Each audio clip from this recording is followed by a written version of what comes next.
நீங்கள் மட்டும் இல்லை, பல பேர் சொல்லிட்டு இருந்தது விஜய் வந்து முதல்ல அரசியலுக்கு சரிப்பட்டு வர மாட்டார், அவரால் வந்து எலெக்ஷனே தாக்கு பிடிக்க முடியாதுன்னு. இப்போ கடைசியாக வந்து ஆட்சியவே பிடிக்க போகிறாரு அப்படின்ற அளவுக்கு வந்திருக்கிறாரு.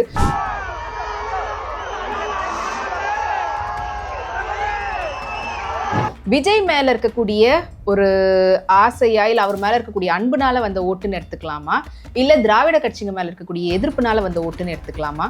இதை எப்படி பார்க்குறீங்க?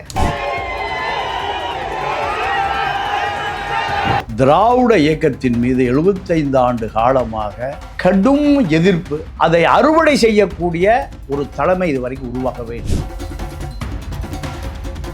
எங்க விஜய் நிற்கிறாருன்னு எனக்கு இன்னைக்கு வரைக்கும் ஒரு புதிர், அவிர்க்க முடியாத புதிராக இருக்கு. நீங்க கரூர் 41 பேர் மரணம், அந்த மரணத்திற்கு பிறகு இவர் பாஜக கட்டுப்பாட்டில் போயிட்டார். பாஜக நினைத்திருந்தால் பாஜக அதிமுக அந்த என்டிஏ கூட்டணியில் விஜயை இணைத்திருக்க முடியும். அமித்ஷாவை விட வலுவான ஆள் விஜய் எல்லாம் கிடையாது. அவ்வளவு வலுவான இயக்கம் பாஜக. பாஜக ஏன் விஜயை தனியாக நிறுத்தி? ஒருவேளை திராவிட இயக்கத்தை அழிப்பதற்கான எதிர்கட்சியா வந்துட்டாங்களே. எதிர்கட்சியாக வந்தானே, எதிரி கட்சியாக வந்தானே. இனி 74 54,000, 54 34,000, கடைசியில் சைபர் ஆயிரும்.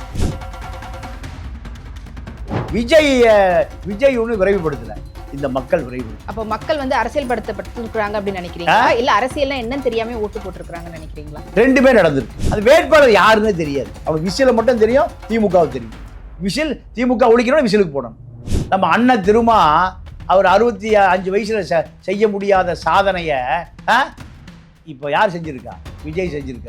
அவ்வளவு தலித் இளைஞர்கள் பூரா யார் எப்படி வந்திருக்கான்? எம்எல்ஏ மந்திரி ஆயிட்டான். அதனால திரும்ப கை விட்டா, திரும்ப இனி தேவையே இல்லை. ஆனா அவர் இன்னைக்கு ஒரு ட்வீட் போட்டிருந்தாரு, அந்த ட்வீட்ல உடைய குப்பையில போடுங்க. பல வாய்ப்புகளை தவற விட்டார், பல வாய்ப்புகளை. இது கடைசி வாய்ப்பு. இனி அவர் ஒரு இளைய பெருமாள், ஒரு தலைவர், அவ்வளோதான். நீங்கள் அவரை அவ்வளோதான், அதோடு முடிஞ்சு போச்சு. திமுகவை தூக்கி சுமந்தே அழிஞ்சு போனாலும் அவர் தான். வரலாறு அப்படி தான் பதிவு பண்ணி வச்சு. இப்போ அது முதலமைச்சர் நாற்காலியில் எதிர்கட்சி 2 பேர், 2 பக்கமும் 2 சினிமா நடிகர்கள் தான் உட்காந்துருக்கான். மொத்தம் 2 பேர் பாடியும் ஒரு 45 கிலோ தான் வரும். ஒருவர் விஜய், ஒருவர் உதயநிதி. எனக்கு 2 பேருக்கும் பெரிய வித்தியாசம் தெரியும். இப்போ விஜய் எப்படி அரசு நடத்த போகிறார்? பழைய திருடர்களை வைத்தா, அலிபாபா 40 திருடர்களை அதே அதிகாரிகளை வைத்தா, திமுக அதிமுக உடைக்கிறதுக்கு 20 பேர் உடைச்சா 1/3 உடைச்சா சரியாக இருந்துடும். இப்போ செங்கோட்டையா அதில் வேலை செய்கிறாங்க, சசிகலா வேலை செய்யுது. அவன் பூரா அவன் என்ன எல்லாம் ஜெயலலிதாவே விற்றுட்டு போயிற பயில்வா. அவ்வளோ பேர். எம்ஜிஆரை மட்டும் விற்க முடியாது, ஷார்ட்டைலே அடிப்பார். எங்கே வச்சு ராமாவ தோட்டத்தில் வச்சு ஷார்ட்டைலே விழுப்பார்.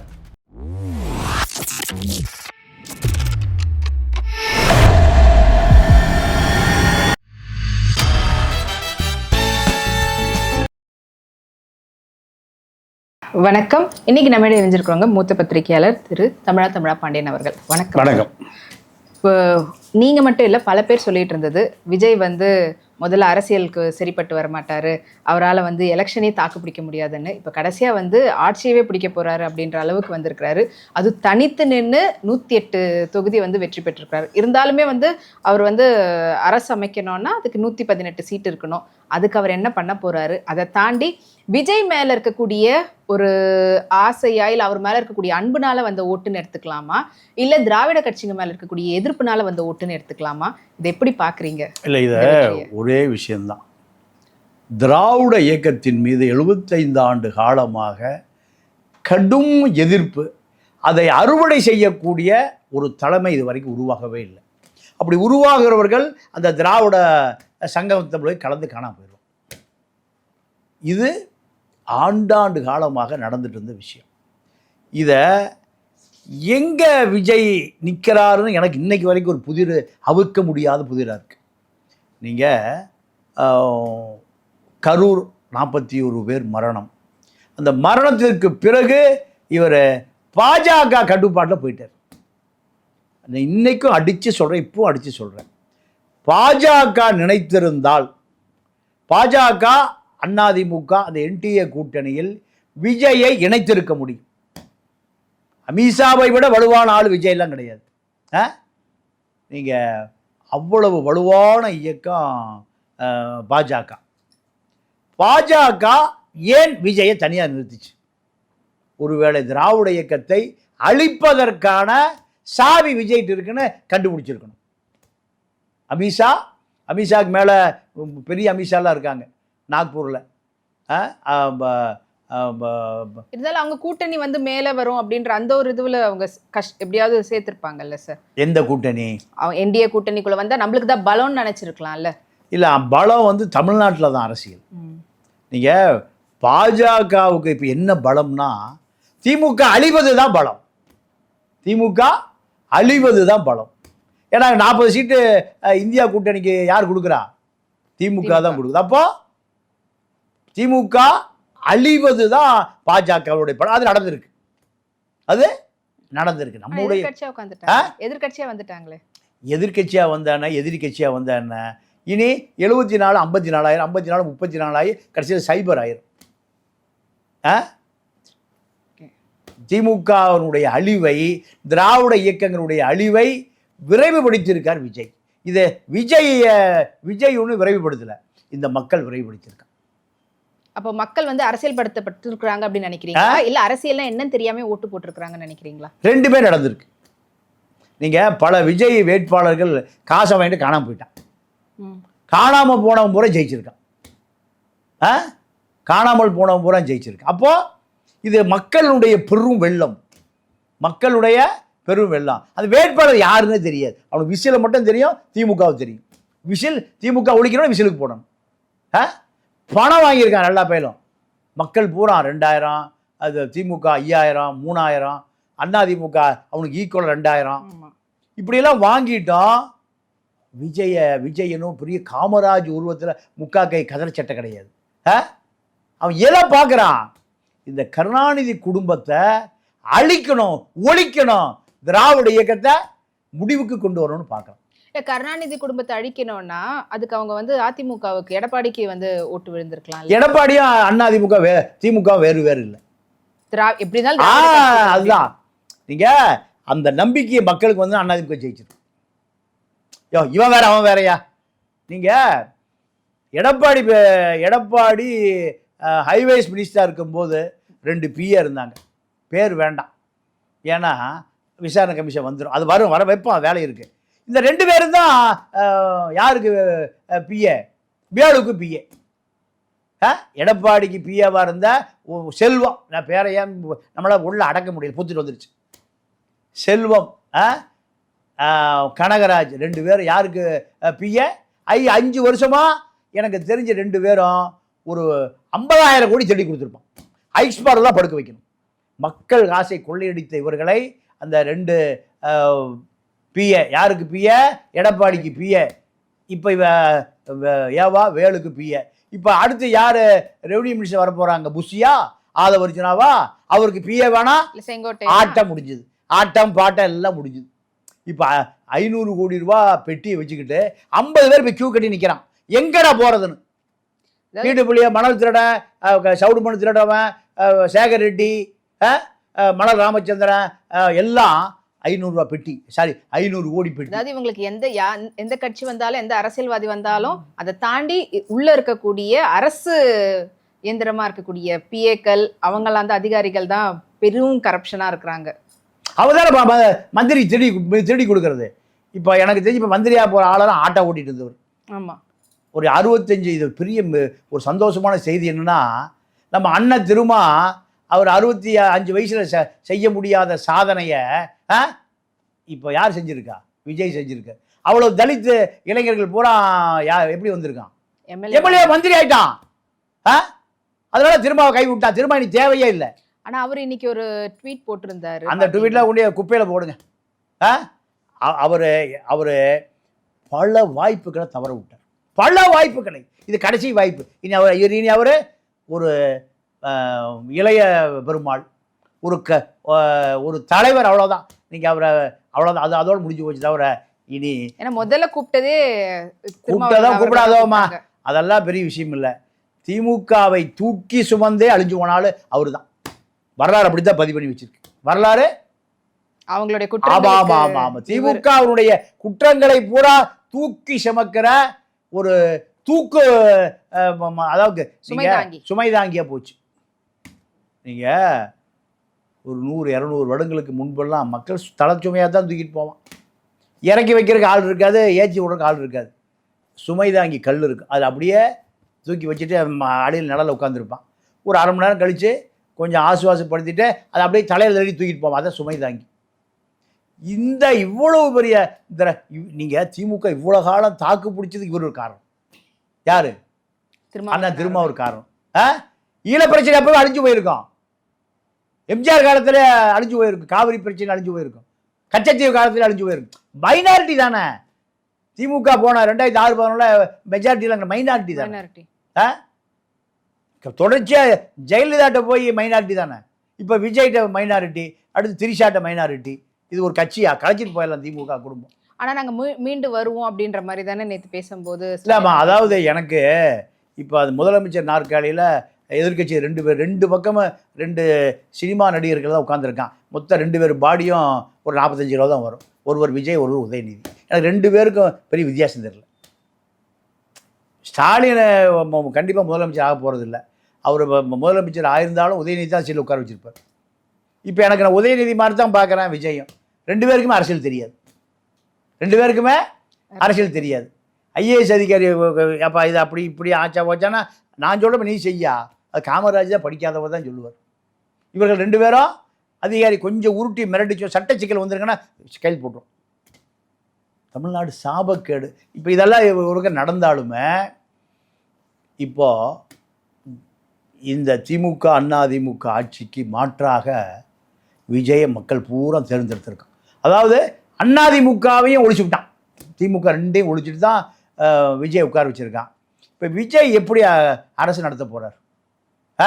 பழைய திருடர்களை வைத்தா, அலிபாபா 40 திருடர்களை அதே அதிகாரிகளை வைத்தா, இல்லை நான் மிஸ்டர் கிளீனியா, எனக்கு சகாயம் வேணும், இறையன்பு வேணும், போலீஸ் அதிகாரி ஈஸ்வரமூர்த்தி வேணும், ராமானுஜம் வேணும், இப்படி முடிவு பண்ணார்னா இது பார்க்கப்படும். ஆனால் அவங்களாம் ரிட்டையர்டு அது மாதிரி அவங்கள மறுபடியும் கொண்டு வர முடியுமா அவரால்? போன ஆட்சியில் இருந்தாங்க, ஜெயலலிதா ஆட்சியில் இருந்தாங்க, கருணாநிதி ஆட்சியில் இருந்தாங்க. அதெல்லாம் உங்களுக்கு தெரியாது. எக்ஸ்டென்ஷன் மாதிரி வச்சுட்டு பண்ணலாம். அம்மா அரசே நினச்சா சுடுகாட்டு இருந்து ஆளை கொண்டு வந்து கூட வேலை வாங்கலாமா? சுடுகாட்டில் எலும்பெல்லாம் இருக்குல்ல, அதை கூட கொண்டு வந்து வேலை வாங்கலாம். இங்கே எது தேவை? அறிவு தான் தேவை. அறிவு தான் தேவை. ஆனால் இப்போ இவரால் இப்போ ஆட்சி அமைக்க முடியுமா? என்ன அதான் இல்லை இப்போ 10 சீட்டு வேணும். 10 சீட்டை வந்து இப்போ செங்கோட்டையனை நான் அதிமுக உடைச்சி கொண்டு வரேங்கிறார். நத்தம் உடைக்கிறதுக்கு தயாராக இருக்கார். நத்தம் சொன்னாதான் உடைக்கிறதுக்கு தயாராக இருக்கார். புலி பழைய சைக்கிளில் புல்லட்டில் புலி வித்துட்டு இருந்தவர் தான். யார்? நத்தம் விஸ்வநாதன் ஒருத்தர். கண்ணு தெரியாது, காது கேட்காதுக்கு. ஏய் திண்டுக்கலை வேறு ஆளை போட்டேன்னா நான் எல்லாம் தோக்கடிச்சிருவேன்னு எடப்பாடி மிரட்டி இப்போ அவர் திமுக அதிமுக உடைக்கிறதுக்கு 20 பேர் உடைச்சா 1/3 உடைச்சா சரியாக இருந்துடும். இப்போ செங்கோட்டையா அதில் வேலை செய்கிறாங்க, சசிகலா வேலை செய்யுது. எல்லாம் எதுக்கு? ஆனால் ஒரு பக்கம் காங்கிரஸ் வந்து அவங்க ஆதரவு தர மாதிரி ஏதோ பேச்சுவார்த்தை போய். காங்கிரஸ் எவ்வளோமா இருக்கு? 5 பெருசா 20 பெருசா?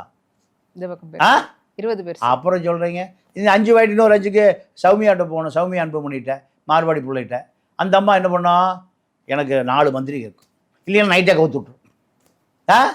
நைட்டை பகலில் கவுக்க, நைட்டை கவுத்து விட்டுரும்.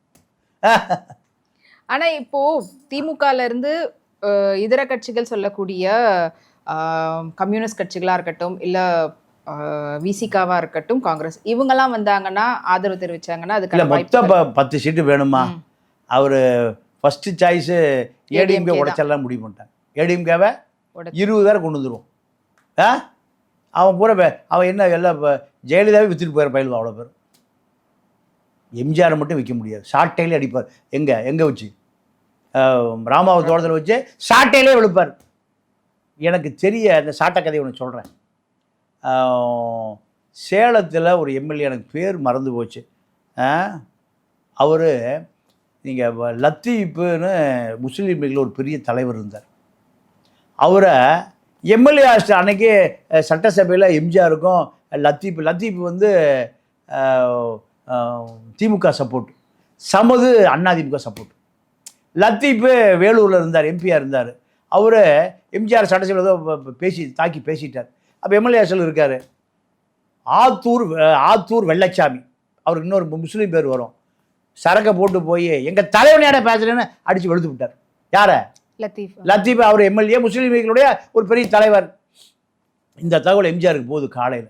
அன்னைக்கு சட்டசபையில் எம்ஜிஆர் என்ன ஆளை வச்சு அடிச்சு விட்டாரு.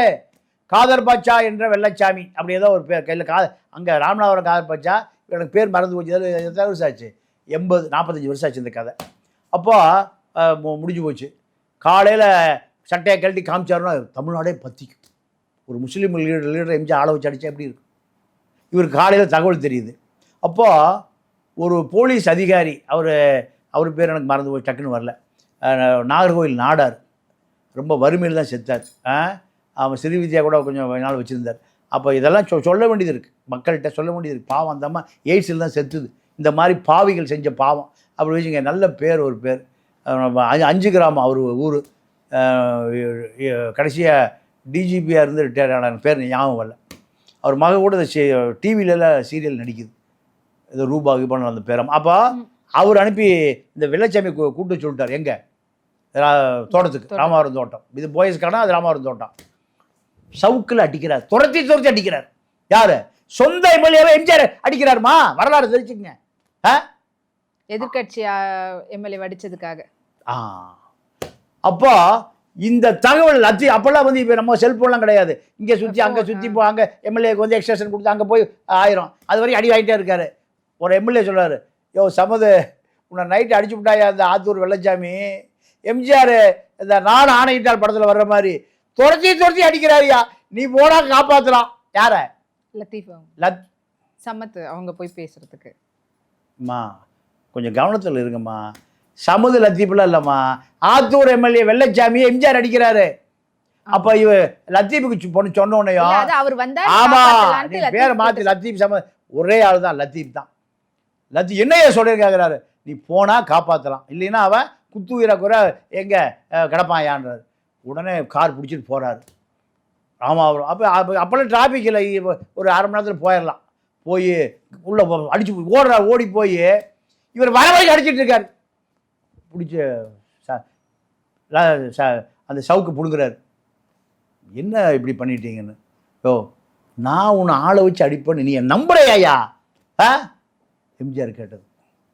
மன்னிச்சுங்க ராமச்சந்திரன், நான் தெரியாமல் சொல்லிட்டேன். இல்லைன்னா அன்றைக்கி காலையில் சட்டசபையில் ஏழ்றேன், உடம்பு பூரா ரத்தம், சினிமாவில் வர்ற மாதிரியே. நம்பியார் அடிப்பார்ல எம்ஜிஆர், அசோகன் நம்பியார் அடிப்பார்ல, அதே போல் தொலைச்சு இல்லைப்பா நீ அவன் காலில் விழுந்து தெரியாமல் போதையில் அடிச்சு விட்டேன். இதுதான் நடந்தது. அப்போ இப்படி இருந்திருக்கான் தலைவன் பாருங்க. இப்போ விஜய் அது போன்று சாட்டை எடுத்தால், சவுக்கை எடுத்தால் இந்த ஆட்களை எல்லாம் கட்டுப்படுத்த முடியும். இல்லைன்னா செங்கோட்டையன் ஒரே ஆளே போதும். செங்கோட்டையன் சத்தியபாமா 2 பேரும் வந்துட்டாங்க. அப்படியே குடும்பமா கோஷ்டியா மறுபடியும் எங்கேயும் அதே தான் நடக்கும். அப்படி நடந்தால் சன் டிவி கன்னி விலையை வச்சுட்டு கரெக்டாக இருக்கான். கன்னி விலையை வச்சுட்டு கலைஞர் டிவி செந்தில் சீப்பை வச்சுட்டு கேமராவோட ஒரு கங்கால் கிடைச்சா மாட்டிடும். வாங்கின காசுக்கு விசுவாசம் காமிக்கணும்ல. 5 கோடி ரூபாய்க்கு வள்ளியூரில் சுண்ணாம்பு காலவாய் பக்கத்தில் வீடு கட்டிட்டான். தொழில் சுண்ணாம்பு காலவாய் பக்கத்தில் வீடு கட்டிட்டான். அப்போ வாங்கின காசுக்கு வேலை செய்யா. இப்போ நம்ம இளைய செல்வன் நியூஸ் 18 பச்சை முத்து அடித்து விரட்டி அம்பானி காலில் போய் விழுந்து நிர்மலா சீதாராமன் வாங்கி கொடுத்த வேலை தான். எங்கே நியூஸ் 18 கார்த்திகை செல்வன் கேமரா வச்சுருப்பான். எல்லாம் என்ன ஆகும்? பூதாகாரமாக அடிப்பானுங்க. புஷி 300 கோடி ரகசியம், ஆளு 500 கோடி ரகசியம் கேமரா வரும். செங்கோட்டையன் சத்தியபாமா ரகசியம், இப்படி பல ரகசியங்கள், கோடம்பாக்க ரகசியம். விஜய் என்னகிட்ட நடக்குது. 6 மணிக்கு மேலே ஆட்டோ ஓடாது ஏன் கதை. இப்படி ரகசியம். 6 மணிக்கு மேலே விஜய் ஆட்டோ ஓடாது.